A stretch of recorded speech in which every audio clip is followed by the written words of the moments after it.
You know that moment when you can feel everything about to go sideways, like when you're driving and see black ice ahead, but it's too late to hit the brakes? That's exactly what the conference room felt like that Tuesday morning in November, when Brian Collins walked in wearing his too tight navy suit and those ridiculous loafers with no socks. My name is Mark Thompson, and at 48 years old, I'd been the operations director at Atlas Supply Chain Solutions for 12 years. Before that, I spent 8 years in the Army handling logistics for the 82nd Airborne. Everything from coordinating mess halls to moving entire battalions across 3 continents. When you've managed supply drops under fire in Afghanistan, civilian logistics should be a walk in the park.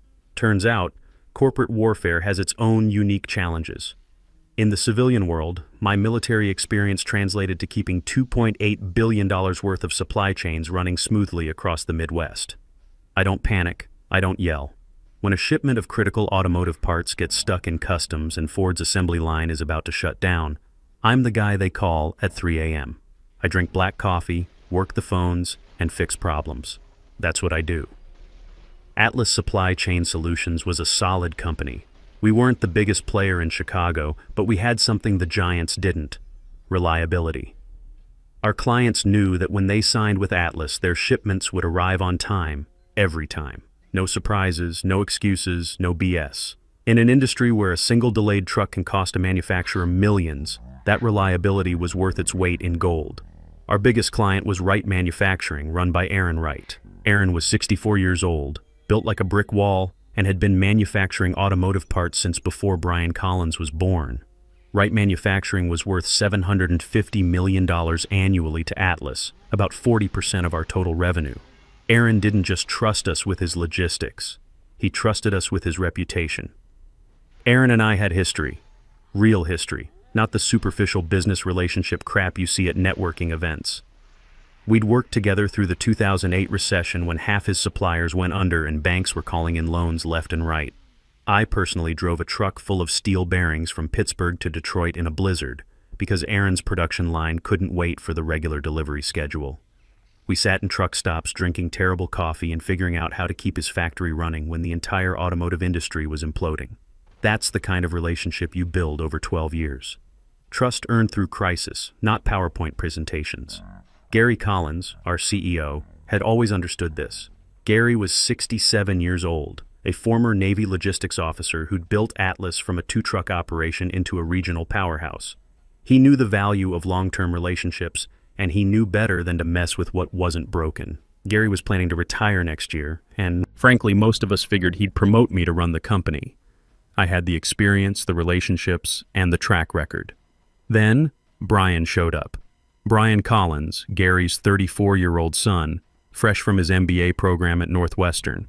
He'd spent exactly 18 months in the family business, 6 months in accounting, 6 months in sales, 6 months learning operations. Now Gary had named him Vice President of Strategic Development, which was corporate speak for future CEO in training. Brian had that MBA confidence that comes from case studies and theoretical frameworks. He talked about optimizing customer touch points and leveraging synergistic opportunities. He'd never loaded a truck, never spent a night in a truck stop, never had to explain to a plant manager why their shipment was stuck on the wrong side of a bridge collapse. But he had charts. God, did he have charts. Mark, he'd said during our first one-on-one meeting, I've been analyzing our client portfolio, and I think we're leaving serious money on the table. We're practically giving away premium services. Take Wright Manufacturing. They're getting white glove treatment for standard rates. That's not sustainable in today's competitive landscape. I'd tried to explain the Aaron Wright situation. How that account wasn't just about profit margins. How Aaron sent us referrals worth millions. How he'd stuck with us during the recession when bigger companies were offering him better rates. How some relationships were worth more than the immediate revenue they generated. Brian listened with that polite smile you give to your grandfather when he starts talking about the good old days. Then he said, Mark, that's old school thinking. Business is about maximizing shareholder value, not maintaining cozy relationships. We need to evolve or we'll get left behind. The thing about military training is it teaches you to read situations quickly. Brian wasn't interested in learning from experience. He was interested in proving he was smarter than the people who'd built the company before he arrived. He was looking at our client list like a surgeon looking at unnecessary organs, things that could be cut out to make the body more efficient. And now, on this Tuesday morning in November, Brian was walking into our weekly operations meeting with a stack of folders and that same confident smile. He'd been dropping hints all week about big changes coming and exciting new initiatives, the kind of language that makes experienced people start updating their resumes. "Good morning, team," Brian announced, settling into his chair like he owned the place, which technically he would someday. "I've got some exciting updates on our right manufacturing strategy that I think you're all going to love." I felt that familiar knot in my stomach, the same feeling I got in Afghanistan right before everything went to hell. "I've been doing a deep dive on the right account," Brian continued, spreading his charts across the conference table like he was planning D-Day. "And frankly, I'm seeing some concerning patterns. We're essentially subsidizing their operations instead of running a profitable business relationship."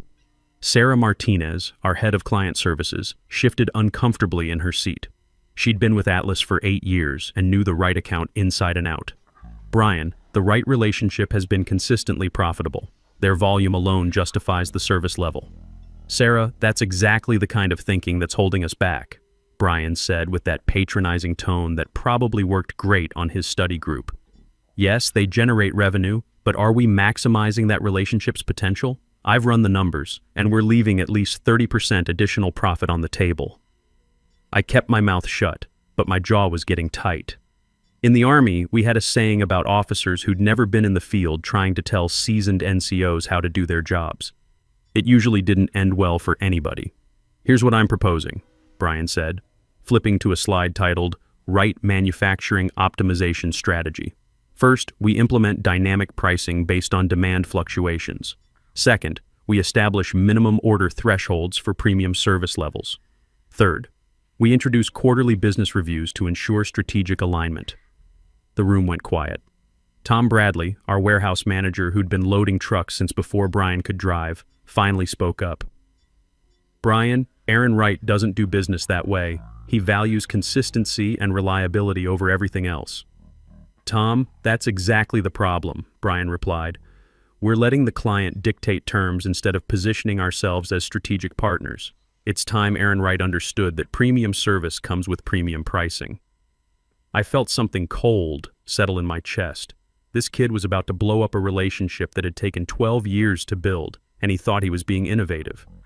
"Brian," I said, keeping my voice level, "Aaron's been through 3 recessions, 2 supplier bankruptcies, and the 2008 financial crisis. He doesn't want strategic partnerships. He wants his parts delivered on time, every time, without surprises.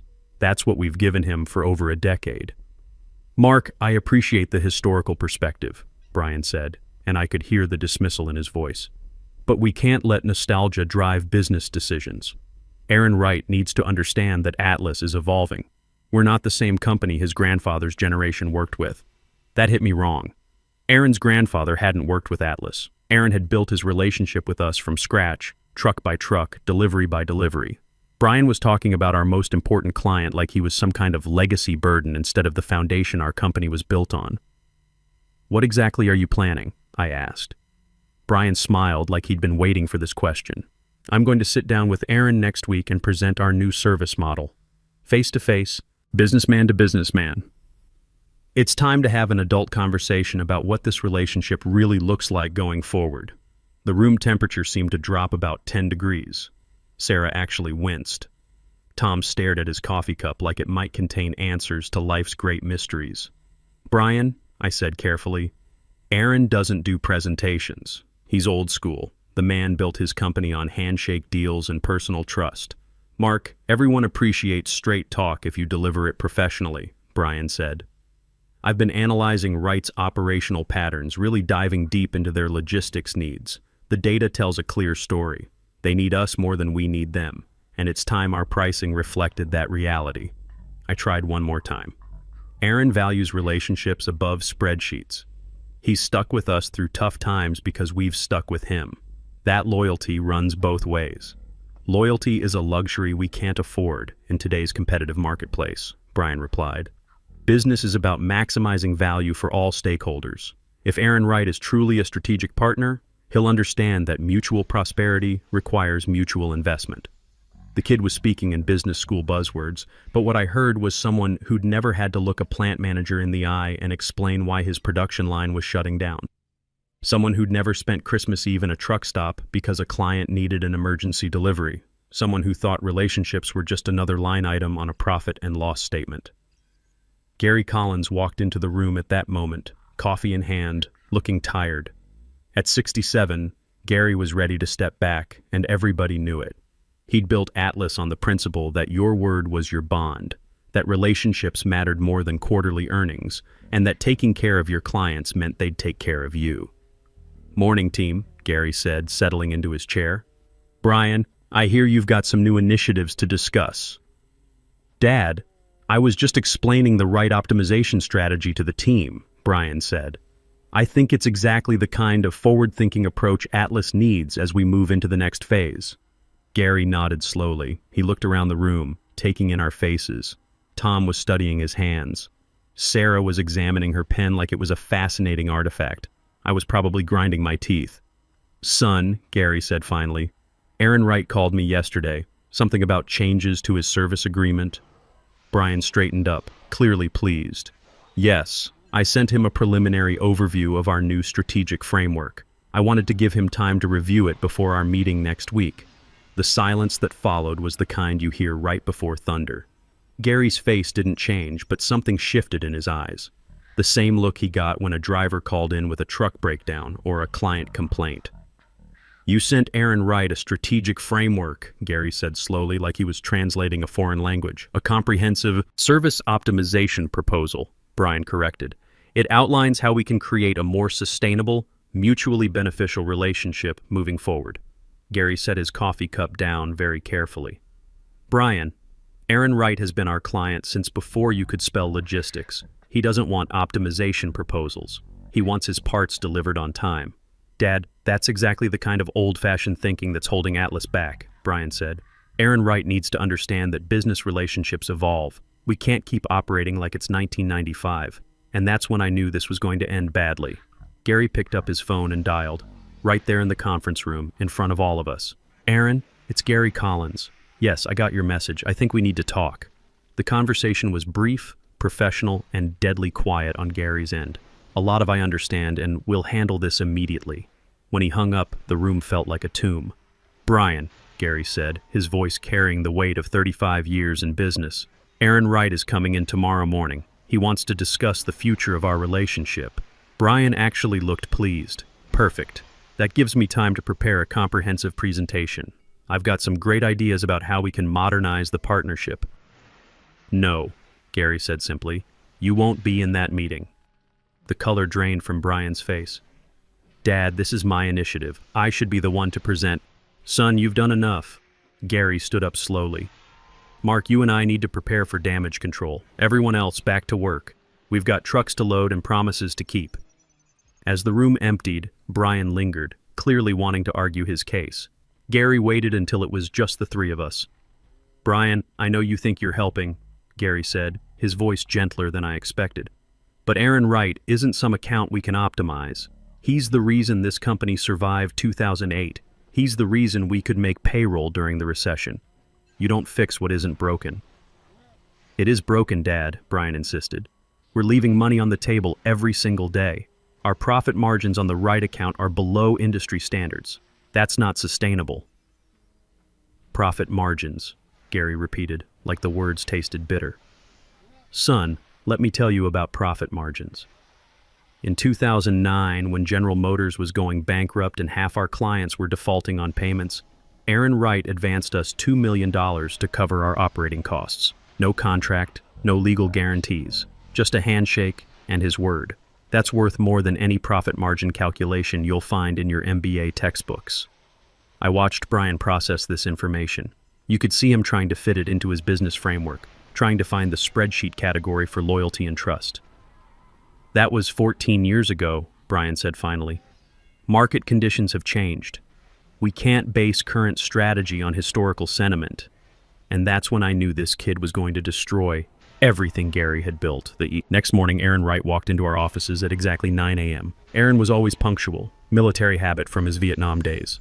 He was wearing his usual uniform, dark blue work shirt, khakis, and steel-toed boots that had seen more factory floors than most people see in a lifetime.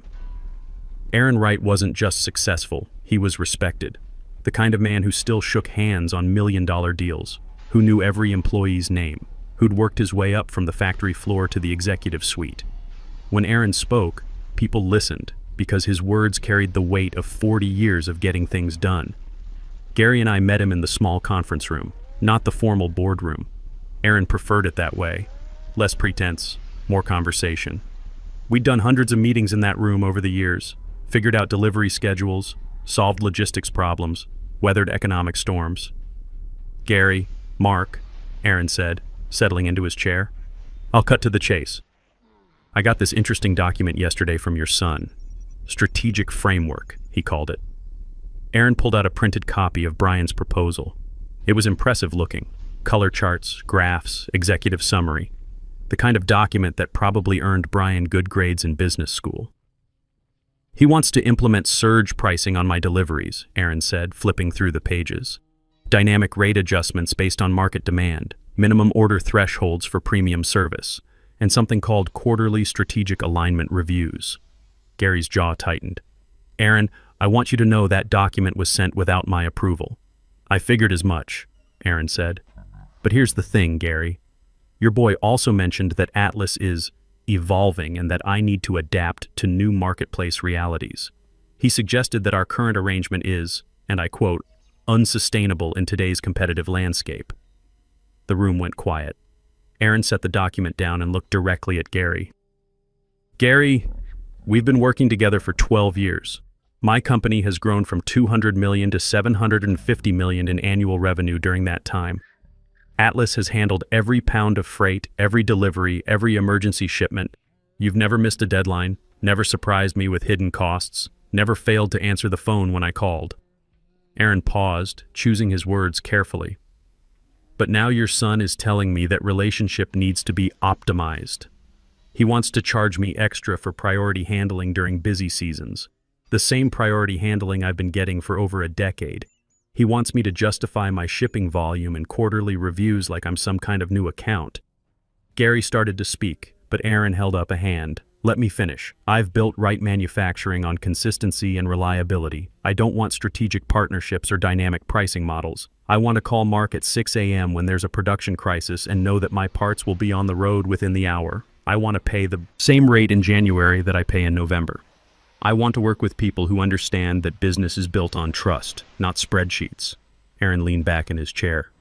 "Your son doesn't understand that. He sees me as an underperforming asset that needs optimization. I see you as partners who've earned my loyalty and my business." The silence stretched until Gary finally spoke. "Aaron, Brian is young. He's got ideas, but he doesn't have experience. This company was built on relationships like ours, and that's not changing." "Maybe not," Aaron said. "But succession planning is part of business, Gary. You're 67 years old. You won't be running Atlas forever. When you step down, will your son honor the commitments you've made, or will he optimize me right out the door?" And that's when I realized Aaron Wright wasn't just upset about Brian's proposal. He was questioning the future of Atlas itself. Gary looked like he'd aged 10 years in 10 minutes. "Aaron, I give you my word that Atlas will honor every commitment we've made. Brian is learning, but this company's values aren't changing." Aaron nodded slowly. "I hope that's true, Gary. But here's my concern. Last month I had lunch with Pete Morrison from Morrison Steel. He told me an interesting story about his logistics provider. New management came in, implemented efficiency improvements, and within 6 months, Pete was looking for a new supplier because his delivery costs had doubled and his service quality had crashed. The message was clear. Aaron Wright wasn't just upset about Brian's proposal. He was worried about becoming the next Pete Morrison. "I need some assurance, Gary," Aaron continued. "Not just your word, though I've never had reason to doubt it. I need to know that the person managing my account understands my business and my needs." That's when Brian walked in. I don't know if he'd been listening outside the door or if his timing was just spectacularly bad, but he walked into that room like he was making a grand entrance at his own graduation party. "Mr. Wright," Brian said, extending his hand with a confident smile. "I'm Brian Collins, VP of Strategic Development. I'm excited to finally meet face to face." Aaron shook his hand politely, but I could see the temperature in the room drop about 20 degrees. I hope you had a chance to review the strategic framework I sent, Brian continued, completely oblivious to the atmosphere. I think you'll find it addresses some inefficiencies in our current arrangement that, frankly, nobody's been willing to discuss. Gary started to say something, but Aaron held up a hand. Mr. Collins, I did review your document. Very thorough. Tell me, how long have you been working in logistics? Well, I've been with Atlas for 18 months now, rotating through different departments to get a comprehensive understanding of our operations, Brian said proudly. Before that, I completed my MBA at Northwestern, focusing on supply chain optimization and strategic partnerships. 18 months, Aaron repeated. And before your MBA, I worked in consulting for 2 years straight out of college. Really gave me a broad perspective on how different industries approach operational challenges. Aaron nodded thoughtfully. So you've never actually worked in manufacturing? Not directly, no. But modern business is about understanding systems and processes, not just industry-specific experience. The principles of optimization apply across all sectors. I watched Aaron's face. It was like watching someone realize they were talking to a person who'd learned how to swim from a textbook but had never been in the water. Mr. Collins, Aaron said quietly, let me tell you about my business. Wright Manufacturing makes precision automotive parts. We supply components for brake systems, steering assemblies, and engine mounts. When one of our parts fails, people die. When our deliveries are late, assembly lines shut down, and thousands of people go home without pay. Brian nodded enthusiastically. Exactly why we need to implement more rigorous quality controls and performance metrics. Stop, Aaron said, his voice cutting through Brian's response like a blade. I don't need quality controls. I need reliability. For 12 years, Atlas has delivered my parts on schedule, every schedule. Mark has never failed me once. Not once. Aaron stood up slowly. Your strategic framework wants to charge me extra for priority handling during busy seasons. Mr. Collins, every season is busy season when you're making safety-critical parts.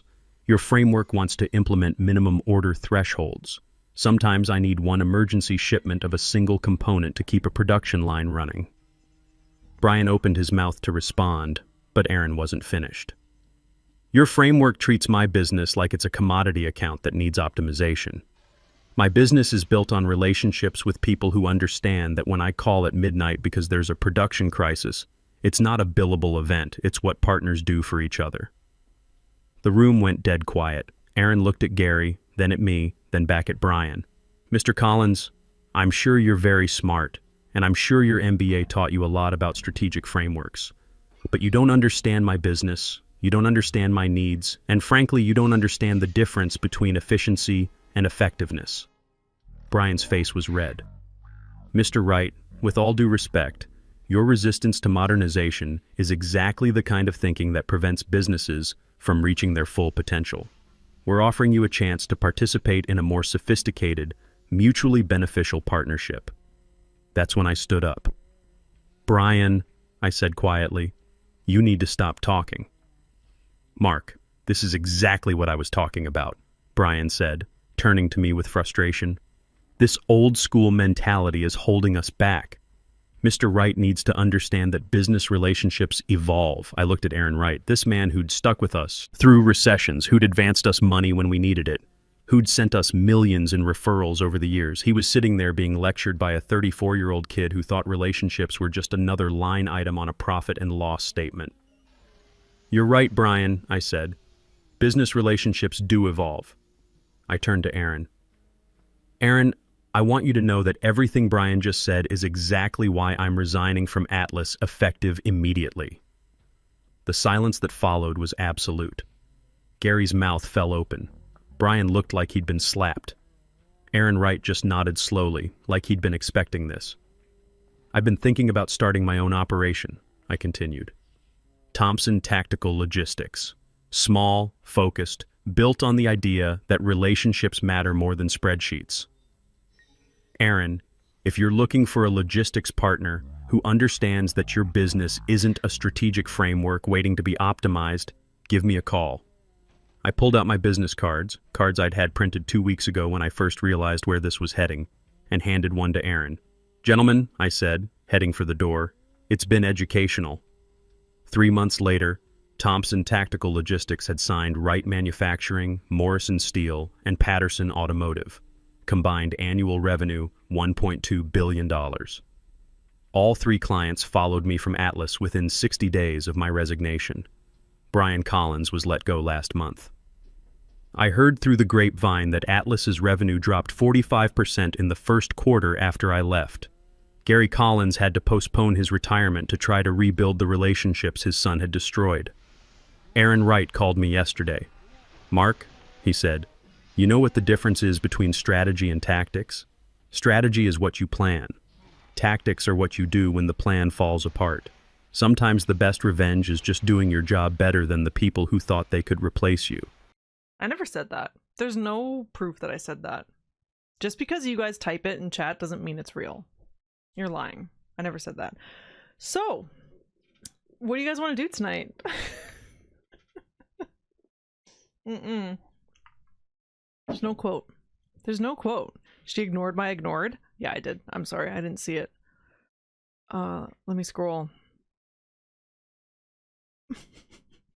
And yes, Corsicus, you are a raider now. Echo ignored another chat message. What?